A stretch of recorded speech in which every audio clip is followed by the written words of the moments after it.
大家好，我是阿丽。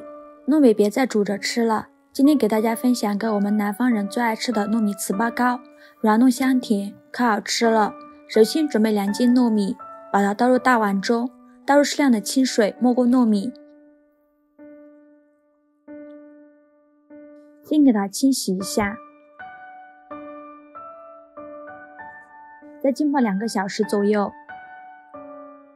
这是泡了2小时的糯米，已经变得胖乎乎的，用手一捏就碎了。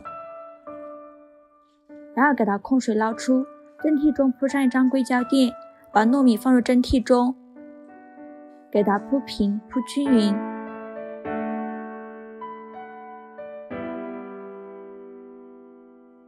再给它戳几个窝窝，这样更容易蒸熟。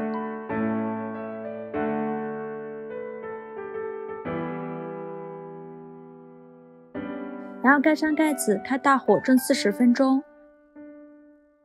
时间到，我们的糯米蒸得差不多了，我们打开盖子看看，用手捏一下，没有硬芯就可以了。在面板上铺上一张耐高温的保鲜膜，把糯米倒在保鲜膜上，用筷子给它铺散，给它散一下热。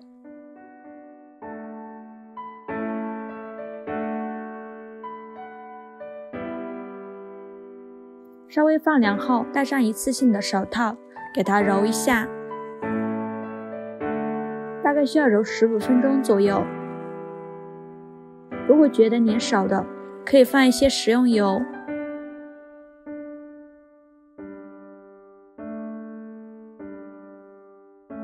揉成这个样子就差不多了，然后用保鲜膜给它包起来，防止风干了。绞肉机中倒入300克熟的黑芝麻，给它打成芝麻碎。打好后倒入大一点的碗中，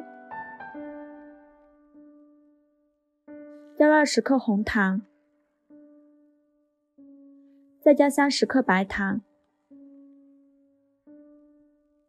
再淋少许蜂蜜，加入一勺猪油，没有猪油的可以不放，然后戴上手套给它抓拌均匀。像这样我们的馅料就调好了，然后就一小块糯米，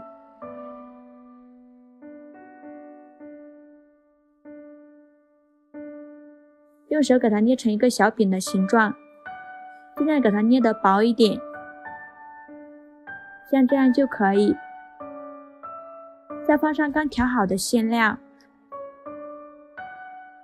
用勺子按压一下，给它按得紧实一些，用自己喜欢的方式给它收口，把封口处捏紧实了，然后再给它搓圆，再按成一个小饼的形状，像这样一个饼坯就做好了。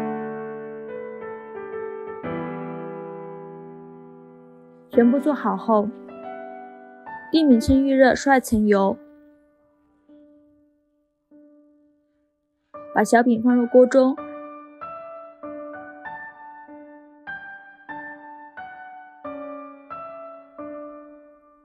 开小火慢烙，先烙2分钟，2分钟后给它翻一面，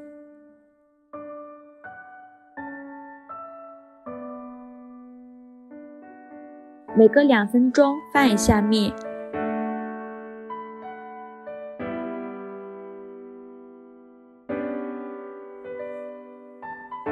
直到饼微微鼓起，表面金黄，像这样就已经熟了。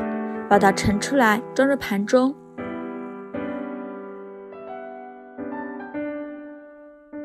非常好吃的手工版糯米糍粑糕就这样做好了，浓浓的糯米香味儿。这样做的糍粑糕软糯香甜，我们掰开一个看看，还有一点点拉丝的感觉，里面满满的都是馅料，馅料可以根据自己的喜好来添加，自己做的糍粑糕健康又卫生。喜欢的朋友就赶快收藏起来吧，谢谢您的支持。